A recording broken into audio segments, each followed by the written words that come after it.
2 days ago, I came across an article that was shared on social media called, one second, I can't remember the name of the title.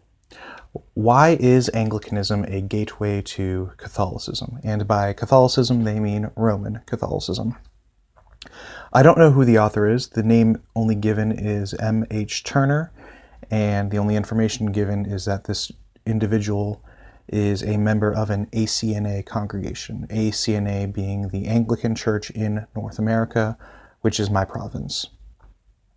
So the gist of the argument in the article is that Anglicans within the ACNA especially are becoming Roman Catholic in this significant sort of wave, and this is a problem for him, and I would agree it would be a problem as well if that were the case. And I'm saying he, I don't know if it is actually a he or she, so I don't mean to offend in that. I'll try to just stick to the name Turner. But in any event, the Turner is saying this is a problem, which I would agree if it is a problem, that shouldn't be done, and is trying to figure out why in the article. And I disagree with the conclusions, and actually, in fact, I disagree with the problem, with the claim that this is a significant problem as well. So let's go through it a little bit. The link to the article is in the show notes below if you want to go with me. So in the first paragraph, if you have been an Anglican in North America for more than a decade or two, there is an experience you have almost certainly had. You have known someone who got up one day and jumped into the Tiber River. Jumping into the Tiber River is another term for becoming Roman Catholic. In fact, you may know many people who did that. The departures, so actually let me stop right there real quick. So I do know people who did that. I can think of about 4 people. I will say that absolutely none of them do I know in my home parish, or in my sending parish, or in the parish that I will be working at. All of them are people I've known online, and I know a lot of people online. I am one of those people who friends a lot of people, especially if they're Anglicans or stuff like that. So I have something like, let me see, over 2,500 friends on Facebook. So I know a lot of people on Facebook, if we're going to count that. So yeah, sure, if you are like me and you're kind of crazy and you friend a lot of people on Facebook, yeah, sure, you can have, you'll definitely know people, I guess, out of thousands. But yeah, I don't know anyone in my own church families, any of the 3, whether the one that sent me to seminary, the one I'm currently under in seminary, or the one that I am going to once I graduate from seminary. And then at the seminary itself, I'm trying to think. I do know someone connected to the seminary who did go from Anglicanism to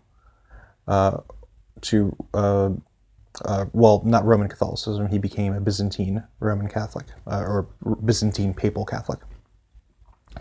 And so, yeah, so there's one person, I guess. But that was after quite a bit of time. It's not this huge swath of people.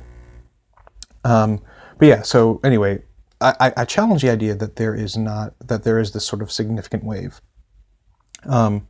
And Turner gives no citations for it. Turner gives citations on quite a few different things, but Turner does not give citations on this claim of the significant swath of people. I guess Turner is presupposing that, or is supposing that you'll just agree with him or her based upon just sort of the, I don't know, like your own experience. And if that's your own experience, I guess, but I don't think that's the best way to go about making an argument. All right, so let's continue. The departures to the Roman Catholic Church are especially pronounced among the young, the highly educated, and those who came to Anglicanism as disaffected evangelicals. So, this one is a bit of an odd one, because the person I'm thinking of is not necessarily young, never was evangelical. Actually, the one person I know in real life, not just on social media. In fact, his own family didn't come with him, and his whole family is still Anglican, and he's actually the most ecumenical papal Catholic that I have ever met, probably. and more on the liberal end too. And he actually has argued for the validity of the It's a really odd situation that he is. He argues for the validity of the sacraments within Anglicanism, all that sort of stuff. Anyway, that's another story. And I think there are other reasons why he became papal Catholic than I'm in a false church, I need to go to the real church kind of thing. I don't think that's his position. But yeah, so he's not necessarily young. He's a bit older than me, and he is highly educated. And I don't think he was. He grew up as an Anglican, so he wasn't a disaffected evangelical. So he doesn't fit any of the criteria here, pretty much at all. Now, when it comes to that wider group of people that I in my social media sphere, the 2 or 3 people I know who, I'll say 3 people I know who became Roman from the Anglican tradition. One of them is an older couple, and they did it because they could not, their locational circumstances were not good. They couldn't find a faithful Anglican church near them. The closest one was like 2 hours away. There was an Anglican ordinariate parish that was actually really close to them. I want to say it was like 15 minutes away. So it was more of a pragmatic term, and they are also very like, we don't hate Anglicanism, you can be an Anglican kind of thing. This is just because of our situation. The other 2, one of them, okay, I don't want to be insulting in this, but I definitely, so they're both young, so they fit that part of the criteria. The third one, they fit pretty well too. They were disaffected evangelicals. Both of them grew up evangelical, as I did. When it comes to highly educated, I don't know about their educational background much, but they both have undergrads, I know that. Or I think one of them is working on his undergrad. But both of them, and I don't mean to impugn their intelligence, but they were definitely not educated when it comes to sort of sacramental theology in general, church history, anything like that. Anyone who comes to me, because these people would come to me asking quite a few different questions about Anglicanism while they were converting, well, I don't want to say converting, but while they were becoming Anglican. And the questions they would ask would be things like, wait a minute, Rome says that our holy orders aren't valid. And, especially for the ACNA, because we are not recognized by the Archbishop of Canterbury. So therefore, we don't have valid holy orders. And that's just a very basic, that's an indication that one does not understand the basic sort of mechanisms of apostolic succession. Apostolic succession is not tied to one particular see. So it is true that the ACNA is not fully recognized as part of the Anglican Communion by the Archbishop of Canterbury. That does not mean anything when it comes to apostolic succession itself, because by that argument, it would have to be, purely by that argument, it would have to mean that anyone who is not recognized as part of the Anglican Communion by the Archbishop of Canterbury has no apostolic succession. So the argument might be, oh, well, it has to be done by a particular see. That has never been the case. That might be for a communion, like we don't recognize you as part of this communion, but that does not negate your apostolic succession. Apostolic succession is always through the particular bishop that you are under. My archbishop is my bishop, Archbishop Foley Beach. He draws his line, I think back to St. Andrew, but they draw their lines all the way individually as bishops. So what the question is not, well, am I recognized by this other bishop? Or is my bishop recognized by this other bishop? The question is, does my actual bishop himself have that line all the way back to the apostles?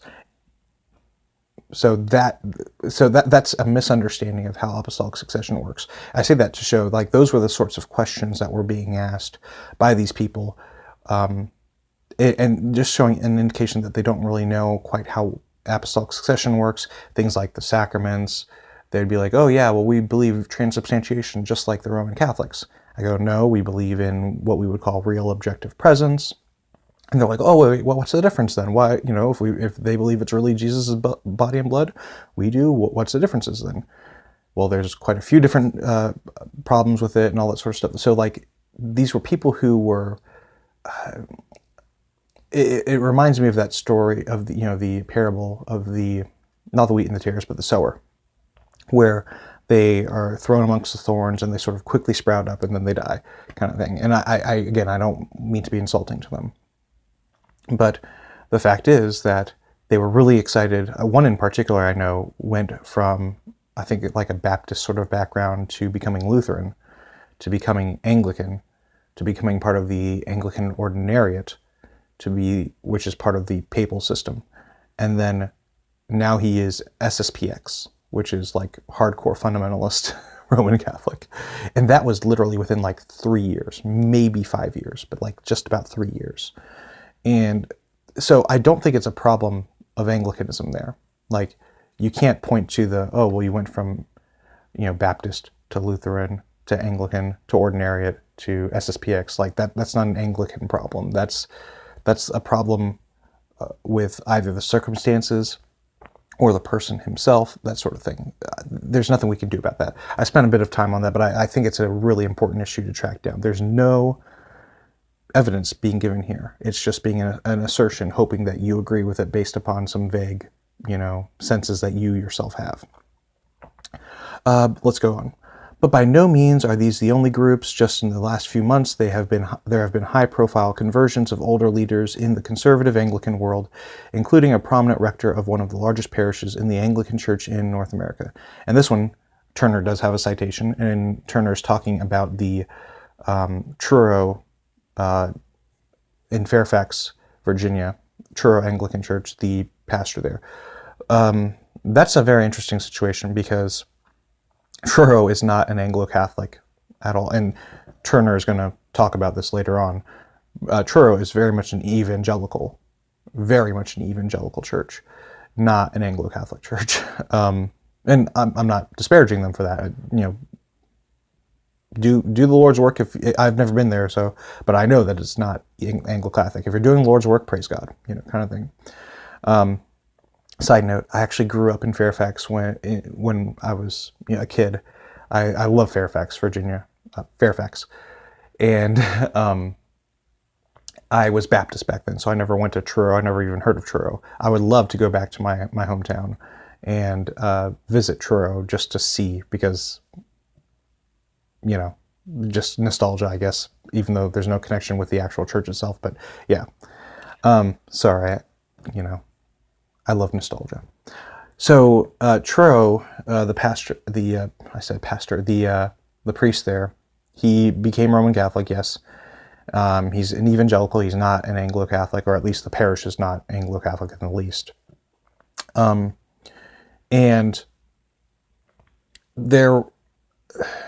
it was really oddly tied with his stepping down, because he stepped down because of accusations of abuse, non-sexual abuse. It was not sexual abuse, but it was sort of abuse of co-workers and, staff and all that sort of stuff. Just a very, very rough, sort of harsh kind of guy, which unfortunately, Truro is a rather large church. And unfortunately, when you get to sort of megachurch or near megachurch status, what happens is, especially if you are a sort of, I don't want to say celebrity minister, but like if you're a very charismatic one, then there's this focus upon you, and that puts a lot of pressure on you. So I don't want to just sort of completely judge him for all this, but like that is what happens when you become a bigger church, and the reason you are a bigger church is the focus is on you. So I've seen this happen time after time with a lot of megachurch pastors. So yeah, we're already at 14 minutes and we've barely gotten through the first paragraph. Let me speed it up a bit. So yeah, I don't think that's a good example. He's not Anglo-Catholic. He's not. There's a whole bunch of situations involved in that sort of thing. So continue on. Why? From the perspective of our fellow Christians who are Catholics, the answer is simple. Truth wins. So we don't care about that. For those of us who are Catholics, this is not the simply why this or that conversion happens to Rome. Yeah. So then he goes, the enigma deepens if viewed in historical perspective. It has not always been this way. There has always been an occasional convert from Canterbury to Rome and vice versa, but once the Reformed English Church took shape. Okay, so this one, I could almost forgive the idea of, just asserting this thing about, oh, well, this is happening, a thing. But now he's making an historical argument. He's saying, it is the way it is now, and it wasn't the way back then. And I'm not going to cite either one, because he didn't cite here anything like this historical sort of thing. This is purely based upon, I hope that you just assume that what I'm saying is true, and maybe your own experience can validate it in an anecdotal way. I have a major significant problem with that for obvious reasons. Okay, to answer the questions, of this conversion thing, which is not really demonstrated at all. To answer this question, we have to consider the ways in which modern Anglicanism differs sharply from Anglicanism in the past. Okay, so Turner is just basically saying he's going to take the ACNA as an example. So ask two questions. What is the relationship of Anglicanism to other churches? Okay, first question. And what would draw disaffected American evangelicals to Anglicanism in the 21st century? For each question, I will start by sketching an answer rooted in pre-20th century Anglicanism, and then I will offer for comparison the answer that is being prominently advanced by the ACNA. Then at the conclusion, I will venture a suggestion about why the answers given by the ACNA make it so susceptible to being a pipeline from evangelicalism to Catholicism. And then I want to note, evangelicalism to Roman Catholicism. Once you are Anglican, you are, if you have valid apostolic succession and if you have the fullness of the faith entailed there, you are a Catholic. So the first question, what is the relationship of Anglicanism to other churches? Okay, whether the Church of England is one of the churches of the Protestant Reformation is not an open question. It's not. It is a Protestant Reformation. Well, okay. It went through the Protestant Reformation, I'll say that, because it is pre-Protestant as well, but it went through the Protestant Reformation. So we are Protestant in that sense. So, and this is an important distinction. If we started in the Reformation, if we started in 1534, we are not a church that is apostolic. It's just plain and simple, okay? So a Reformation is something, it has to happen to something that has already existed, okay? And so I have a problem when people argue that Anglicanism, on whatever side, whether you're Reformed or Roman Catholic or whatever, if you're arguing that we started in 1534 as either a positive or a negative, it is a negative. That's not true. We did not start in 1534. Which is when, Henry VIII declared, us to be, Henry VIII declared us to be, no longer under the jurisdiction of Rome. No, we have valid apostolic succession all the way back. We have always had a distinctive Anglican feel and theology to our way of living. It is not a creation that was made in the 16th century. All right. So enough with that for a bit. Its formularies, including the 39 articles, leave no doubt on this subject. Many of the articles align with the Protestant positions on Scripture. So yeah, within the articles, we adapt and take on some of the Protestant, recoverings, I would say. Salvation by grace alone, justification by faith alone, etc. The great Archbishop of Canterbury, who drafted the Book of Common Prayer, was a Reformation martyr. Okay. There's not really much here that I would necessarily argue with.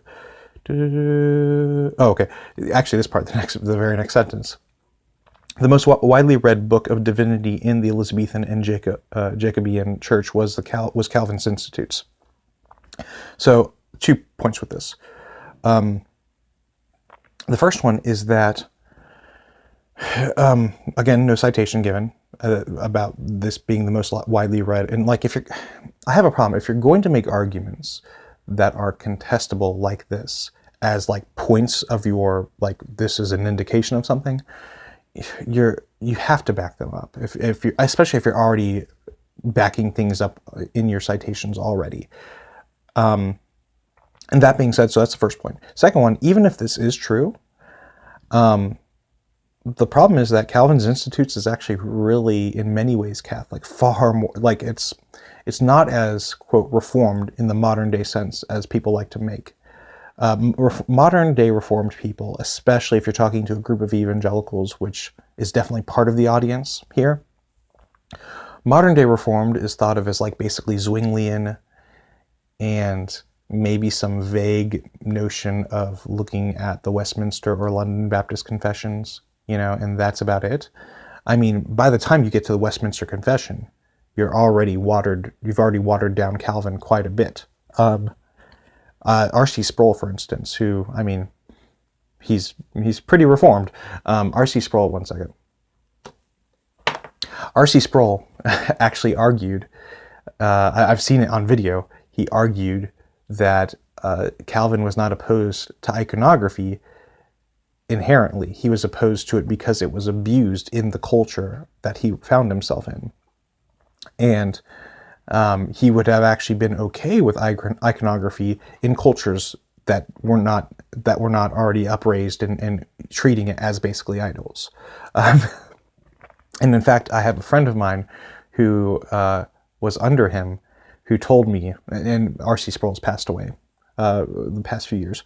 He told me he told me that R.C. Sproul had once said to him, if my presbytery knew what my position on icons was, they would have had me kicked out, kind of thing.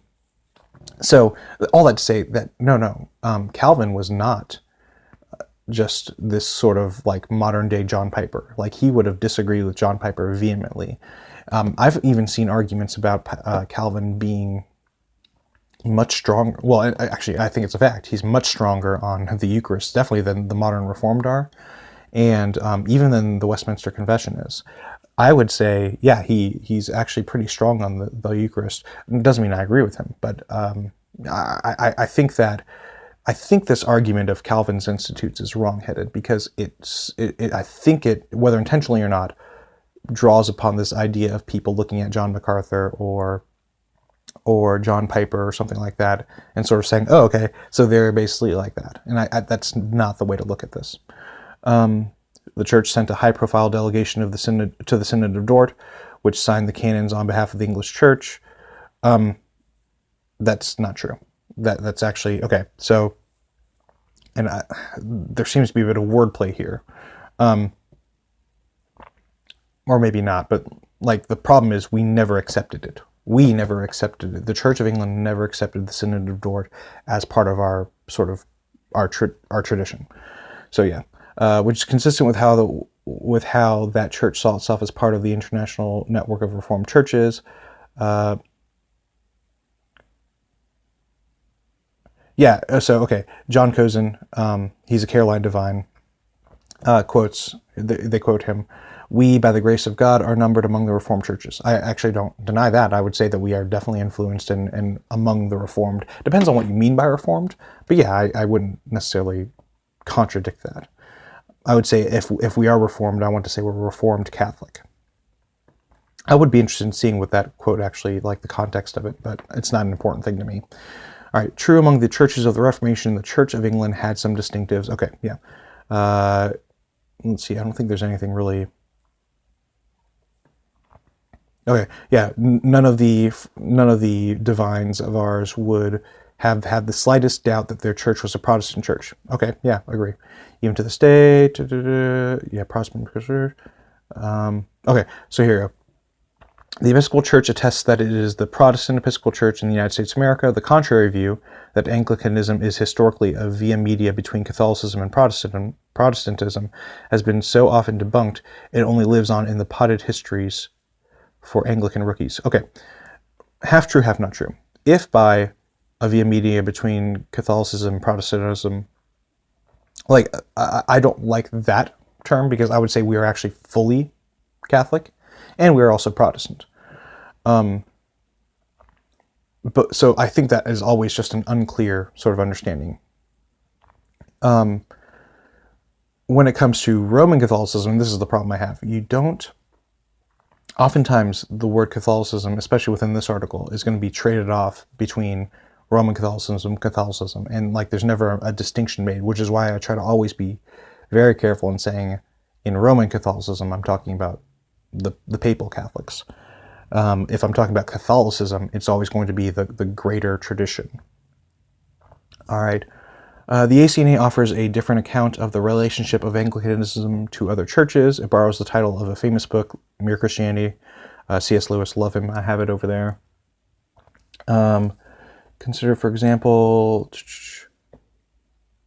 okay, the understanding presented on the ACNA website's theology page, it does call the 1662 Book of Common Prayer a standard for the Anglican doctrine and discipline, and it says that the 39 articles express the fundamental principles of authentic Anglican belief, yet it avoids the word Protestant. I don't think it necessarily avoids the word Protestant. So, for instance, I mean, the Protestant Episcopal Church was originally called that, or until more recently, and I mean, the Church of England never called itself the Protestant Church of England. It was just the Church of England. So I'm not sure why one needs to say we are Protestant.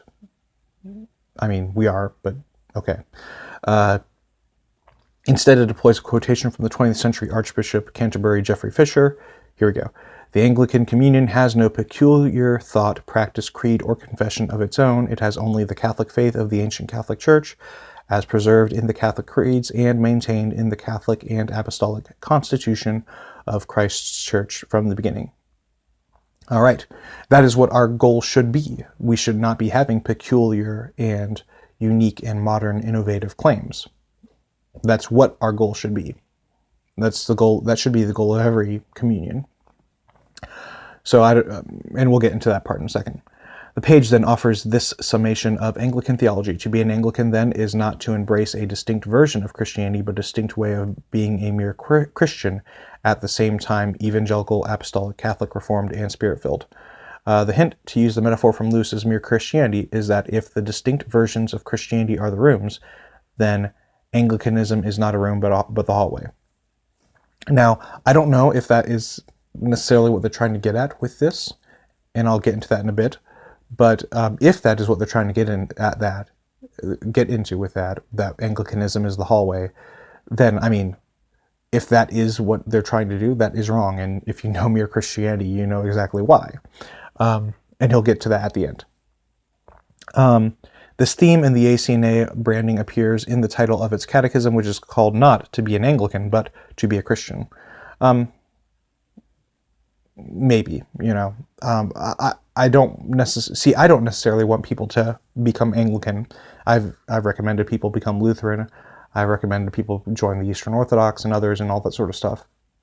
So for me, it's not you have to be Anglican. I don't. That's never been Anglicanism's position, and we'll get into that later as well. This idea of Anglicans as mere Christians has had a wide influence. It is central to how many ACNA churches describe and present themselves to would-be worshippers. It is part of how ACNA clergy think of themselves. As an ACNA priest and founder of an influential website put it, Anglicanism isn't a denomination at all, for Anglicans love to hang out mostly in the hallway. Yeah, so this is my Canon Greg. It's a quote from him, I think, if I recall correctly. I don't want to scroll down for it.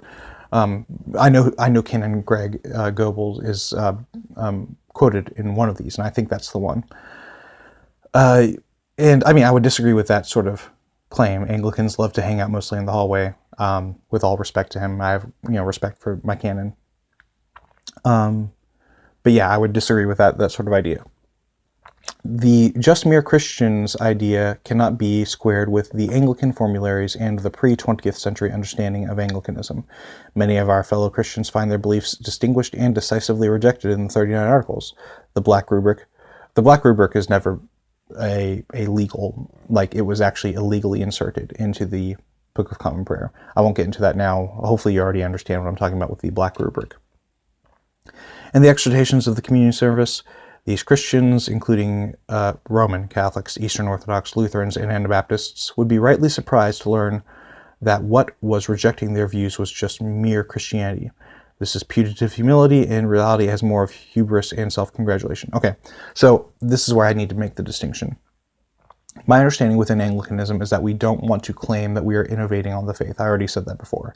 That is different from saying we are watered down, where we're just sort of like the least common denominator. There's a difference between wanting to not develop doctrine beyond what Scripture and the patristics show us, which is what we should be doing, and then just saying, oh, I just love Jesus, and as long as you love Jesus, that's great.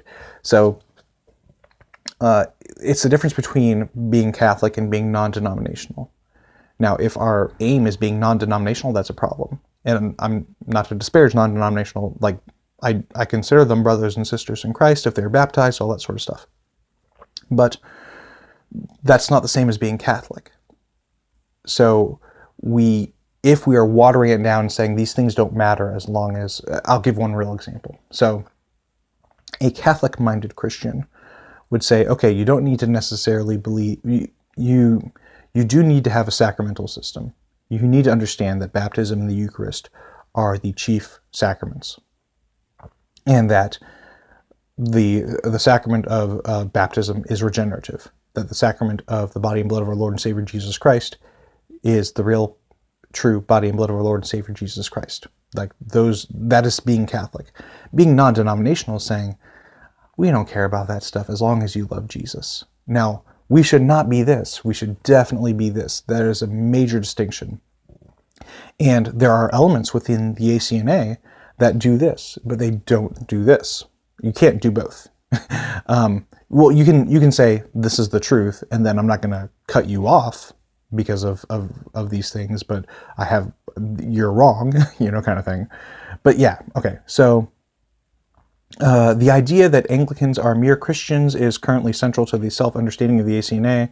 It takes a theme from the Anglo-Catholic sources. Okay, and this is where it gets into blaming the Anglo-Catholics for this. Like I said, remember that. Keep that in mind. That's going to be a theme that we're going to look at for a bit.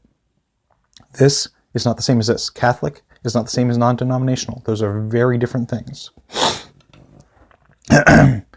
It takes a theme from the Anglo-Catholic sources, which and then slaps on a popular label from a writer widely revered by all sorts of American evangelical C.S. Lewis.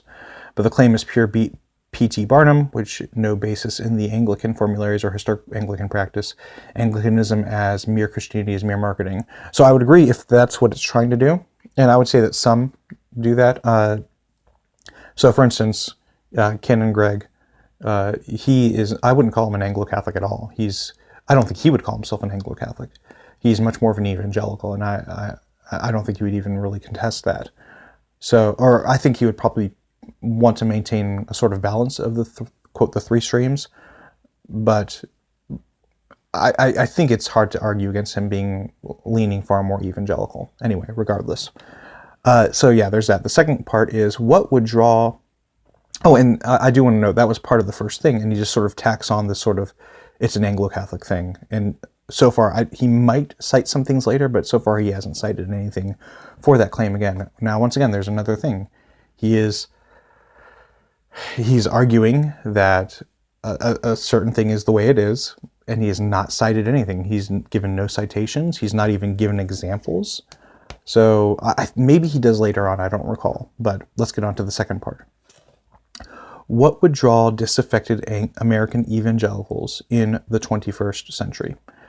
There is, and if I've been speaking too quickly, I apologize. I get really excited and then I start talking fast. So I'll try to slow down. There is obvious anachronism in asking what pre-Newman Anglicanism might offer to American evangelicals today. But one possibility is a saturation in the scriptures. Anglicans have traditionally been marked by an enormous diet of Bible reading. Every minister... okay, so he's making that distinction between sort of pre and post Newman. Many, okay. So yeah, so far I'm not really necessarily disagreeing. I'm not finding anything to disagree with. I know at one point there's something here. 39 articles cited by name with, okay. Okay, here we go. Not only was scripture read, this is about morning and evening prayer, there was a strong emphasis away from individualism and interpretation. After every psalm, the Gloria Patria, yeah, okay. The lesson came to offer 39 articles cited by name, I think he means cited.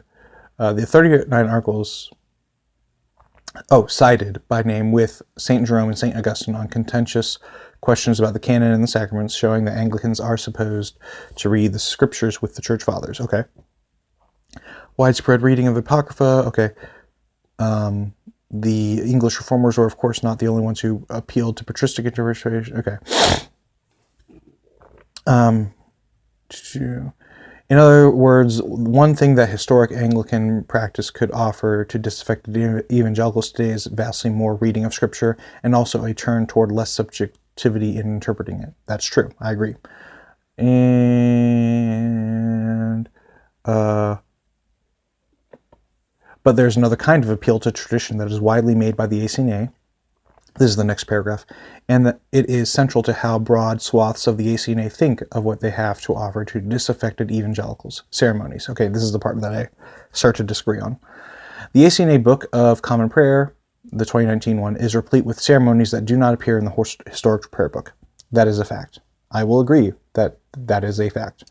There are ceremonial additions to the ordinal, including, for example, vesting with a stole in chasuble, neither of which was in the mainstream Anglican use before the 20th century because of their strong associations with Roman sacrificial understandings of the Eucharist. It's also in the East, but okay. There are still more ceremonial additions in the controversial new ACNA altar book. It is standard practice in many ACNA churches and I want you to note that Turner is constantly citing, or not citing, but looking at the ACNA, and that's a very important thing. There's still more ceremonials added to a large portion of the posts on Anglican websites, especially for newcomers to Anglicanism, are about ceremonies, and this appeal to the ceremonial side of worship has been central to the Canterbury Trail literature by Robert Webber and others that still influences a certain segment of the ACNA. It all takes an enormous amount of attention and energy. This state of affairs would seem very strange to most Anglicans throughout history. Okay, I don't think so. And should I wait for that? No, I'm going to jump to it right now. We'll talk about it in a few paragraphs again, maybe. But Turner is going to go on to cite the Of Ceremonies, which is in the prayer book. I love the irony of this being the 1662, and it has iconography all throughout it. But this is the 1662 Book of Common Prayer. And there is a preface to it called Of Ceremonies, written by Cranmer. And in this Of Ceremonies, Cranmer talks about the reason for the ceremonies. And he's trying to balance between two extremes that he notes in it. He talks about the extremes of those who think that we took too many ceremonies out, and then the extremes of those who think we didn't take enough ceremonies out within the prayer book tradition. And he argues against both, and he's like, look, we're taking these, on this side, we're taking these traditions out because they have been abused. And he argues specifically in the first and second paragraphs, they are not bad in and of themselves. They were started with good intentions. But because of the situation we are in right now, we are going to take them out. And to the ones who are, saying otherwise, I don't remember the exact argument, but he basically argues, look, we're not, we need some form of standard for Christianity, and he actually talks about that. Turner talks about that later. We need some standard of Christianity to be able actually to hold to and worship and all that sort of stuff. Then Cranmer makes the argument within the Of Ceremonies that you don't, like, their standard of ceremonies is not a critique of the ceremonies of other countries. All right, this is in the Church of England. So obviously the US is not a thing yet. This is in the 1500s. The first permanent settlement is like 1620, so way after Cranmer. But the fact is that the US is a different country, and that would apply to this. So obviously he's talking about, the Swiss and the Germans and, the Norwegians and all that sort of stuff. But this applies to those who are outside of the Church of England. I mean, it applies to Scotland. They have different ceremonies. I mean, for instance, this is one small example, but the Scottish Episcopal Church, the reason we have what's called the epiclesis is that we got it from the Scottish Episcopal Prayer Book, which is different from the Church of England's prayer book. So he's going to cite of ceremonies, but the fact is that in of ceremonies, that preface itself, Cranmer says, look, they don't have to all be the same. We're not saying that if you're not following this exactly, you're not a Christian, or you're not even, proper Anglican. And that has to be recognized, because we are a different country. We are a different culture. And this allows and makes room for changing this sort of stuff. Now, the 1662 is still the official prayer book of the Church of England, but that's not how it is for us. We don't need to have this as Anglicans in the U.S. That has never been the position. And the fact that Turner cites this for his argumentation is a little odd. So let's jump to that. He sort of goes back and forth about, or not back and forth, but he just talks about arguments, both sides for Cranmer and all that sort of stuff. The established Anglican position on ceremonies is laid out in an official text called, quite simply, Of Ceremonies, Why Some Be Abolished and Some Retained. It was written by Cranmer and was included in the First Book of Common Prayer. The one I just read was 1662, but I have the 1549 and the 1552 there as well. It was written by Cranmer. It was included in the First Book of Common Prayer, where it was located right after the service used on Ash Wednesday. Beginning with Cranmer's final book, the 1552, was printed at the very beginning of the book as a part. Okay. According to Of Ceremonies, next paragraph, ceremonies could be good or bad, and different nations could make different decisions about them. Okay, we're agreed. The overriding question was edification, and it is not enough simply to say, here's some good and true thing this ceremony reminds us of. Every one of the ceremonies that the English performers put out of the church, and it bears emphasizing that these all remained overwhelmingly absent from Anglicanism for more than 3 centuries, had some kind of symbolic significance. Sometimes it was tied up with Catholic Eucharistic theology, but often the significance was not in itself objectionable. For example, ashes because of our mortality. Okay. Much more could be said on this point, but one of the hallmarks of the historic Anglican approach to ceremony was simplicity. This is the next paragraph. So he's basically arguing here that, well, it's very simple and is edifying, so we don't want to be having so many ceremonies to follow after. That's a very subjective standard, though, which sort of goes against what he was saying earlier about, subjectivity versus objectivity. However well-intended they might be, the multiplication of ceremonies would be a yoke and burden, and would distract people from the pure teaching of the gospel. For Christ's gospel is not a ceremonial law. Yeah, Christ's gospel is not a ceremonial law, and we're not saying that you're going to hell if you're not doing these ceremonies. These are things that are for edification. Okay. 0 is not the right number for ceremonies, but the number should be pretty low. That's a subjective standard. And Cranmer anticipated in of his ceremonies that over time more ceremonies would need to be excised, as they proved to be distracting or grounds for superstition. He actually goes both ways. He says it could be excised and there could be added, and I'm not going to make a judgment on it. One can see in this a very modern recognition of the scarcity of human attention. Something will attract the attention of the congregation. Okay, that's not important. In short, before the 20th century, Anglicanism was a religion of the word and of the sacrament. That is incredibly essential. It appealed constantly and pervasively to the ear, and to the tongue, and to the touch, and to the smell. Well, maybe not smell, because incense was not, but, not just to the ear. It is a sacramental word and sacrament faith. The reading and preaching of Scripture, the reading of the prayers and in ceremonies, as in theology, can they really be separated? Agreed, they can't. The Church of England was a via media, not between Catholicism and Protestantism, but between Lutheranism, which retained images and vastly more of the medieval ceremonies, and the Reformed Church of the... So, not much of an argument is sort of backed up with this.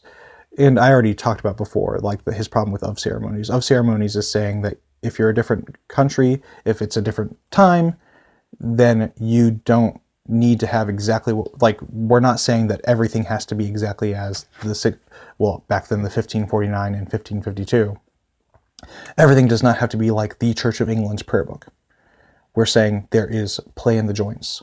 And his entire argument opposes that, because he's saying, basically, you have to have this standard of play in the joint, of ceremonies, the one that I, Turner, happen to think should be the way it is. All right, so going to the conclusion. On both points discussed here, there is a difference of opinion in Anglicanism study, or today. Some think of Anglicanism as the hallway. Okay. History, let's see what else there is. Anglicanism is simply a form of mere Christianity. Okay, so yeah, he's going back to the whole mere Christianity thing, which I think we've talked about is a problem, and there are elements of that. Like I said, it's again that distinction between what's being Catholic and what's being non-denominational. Catholic says there are standards, and we're not going to go beyond those standards and sort of say, we're not going to innovate on the faith. Then there's the watered down, which would be a non-denominational saying, oh well, as long as you love Jesus, it's fine. Set to one side, which is okay. Set to one side, which of these clusters better fits the Anglican formularies. Also, it's important to note that the formularies, so the 39 articles, this goes again back to that fact that the ACNA is not, and the Episcopal Church is not the Church of England. Those are different countries. They're not the same country. And going back to of ceremonies, that is a very clear thing, that this is not a standard for all countries everywhere. Like, this is our own country's standards because of the cultural and temporal place that we are at. So with that being said, the United States never adopted the 39 articles as a required standard of faith. Like that's never been the case. Whether it's the Episcopal Church or the ACNA. And as as a member of the ACNA, and I'm a deacon within the Diocese of the South, the fact is that I was never required to hold to the 39 articles. Now, I hold to most of the 39 articles, and arguably all of them, that is, if I understand some of them in a certain way. And I think an argument could be made for some of those understandings, which we can get into in a different video. But yeah, I would never demand that someone holds to the 39 articles. My bishop never demands that I hold to it.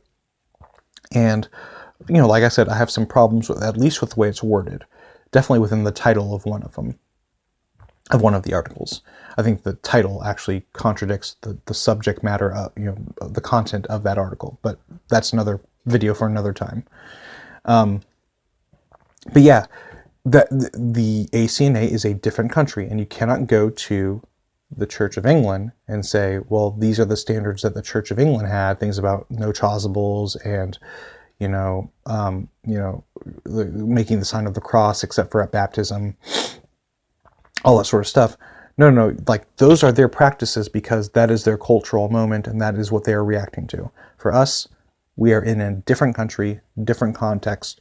We are actually fighting against Puritanism. So we do want more ceremonies because we don't want to be Puritan. So it makes sense to actually be more Catholic-minded. And then he goes to the idea, he quotes C.S. Lewis here, the whole thing, and I'll quote this because I think it is important. I hope no reader, this is Mere Christianity, this is Turner quoting C.S. Lewis in Mere Christianity about the hallways and that whole thing. I hope no reader will suppose that mere Christianity is here put forward as an alternative to the creeds of the existing communions, as if a man could adopt it in preference to Congregationalism or Greek Orthodoxy or anything else. It is more like a hall out of which doors open into several rooms. If I can bring anyone into that hall, I shall have done what I attempted. But it is in the other rooms, not in the hall, that there are fires and chairs and meals.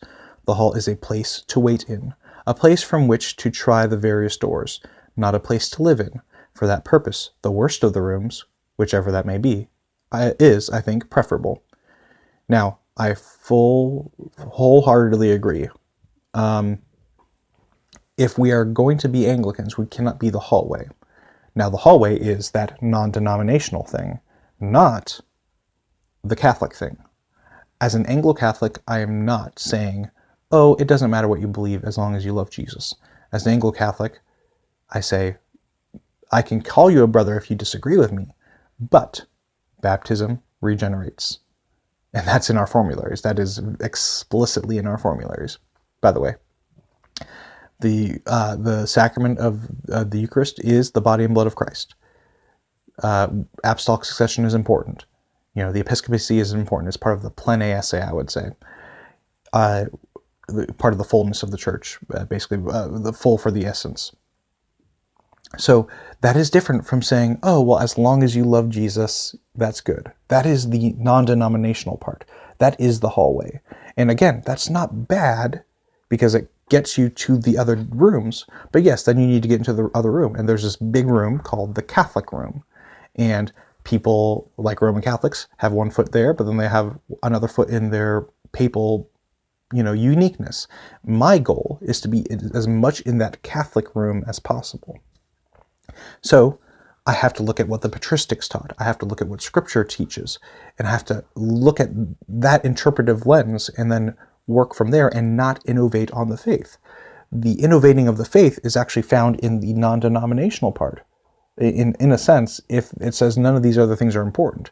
Again, the hallway is non-denominational. So the elements that he pointed to, that Turner pointed to, within the ACNA, talking about this being a hallway, and it's like, well, just as long as you love Jesus. Yeah, that is a non-denominational perspective. Yes, that is a mere Christianity hallway perspective.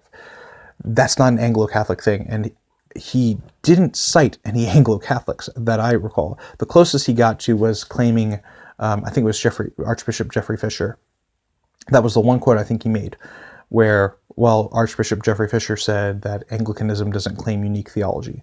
Yes, we don't claim unique theology, or we shouldn't. If we do, that's bad. And I can point to certain elements that I won't get into that because that's controversial. But yeah, we can point to those elements, and those are bad, I would say. However, if we take away those elements that I disagree with, because I'm right. Yeah, no, and that's another video. I'm not going to get into those things because it's always you probably know what I'm talking about. So we should be wanting to claim nothing unique. And why are we claiming that? Because we want to go to the patristics. We want to go to what has been always held, what's called the Vincentian canon, what has been always held by all Christians everywhere for all times. And that's not a watering down, because the watering down is, well, everyone's right, everyone who has different opinions and all that sort of stuff, as long as you love Jesus. No, the Vincentian canon is what has been consistently held throughout church history. So we want to look at that patristic lens, through that patristic lens, to the Scriptures. And that is where we find our Catholicity. Catholicity, non-denominational, very different things. We don't want to be this, we want to be this. And so the Jeffrey Fisher line is, I think, the one thing that he quotes from an Anglo-Catholic, claiming for an Anglo-Catholic. And like, that's it. So hopefully this all makes sense. And the bottom line for this is that he sort of accuses Anglo-Catholics of doing this without much evidence, and he accuses or claims that there's this like significant swath of Anglicans coming to Roman Catholicism. I don't mean Romanism as a slur. I can get into a video explaining the differences, but yeah, when I say Romanism, I'm talking about the unique parts of Roman Catholicism. Anyway. So he goes into all that sort of stuff. He doesn't back it up with any citations or anything like that. So no, yeah, I would say that within the Anglican tradition, we need to have a standard.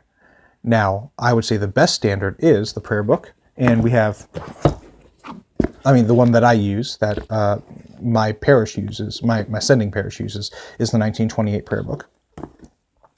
The diocese's official prayer book is the 2019. I am fine with both. I'm actually allowed to, as a deacon, use this one. My archbishop lets me use it. So I use this one for morning and evening prayer, and for my live streaming of it on Facebook, which I do both on my personal page and on Barely Protestant. But yeah, I have no problem with this one, and Turner should have no problem with this one. Turner clearly does have a problem with it, but according to Of Ceremonies, this is an allowable and acceptable standard. Different time, different country.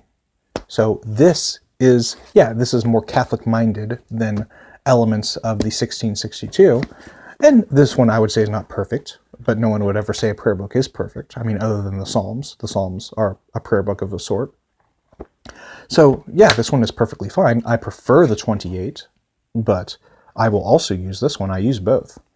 So I think that's an important thing to understand, that with a different province, we have different standards, and we are still Anglican, and that is decided by the episcopacy, the consensus of the bishops.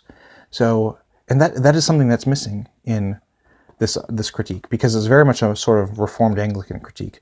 But the bishops, we have bishops for a reason. Bishops make these decisions, and to freeze the power of the bishops to only the 16th century and say, okay, well, you can only believe what they set out, even though they themselves said you can change these things, I think it's the same problem that Rome has. Rome says, well, this group of thought, these group of people are making infallible claims. It's like an ecumenical council for them.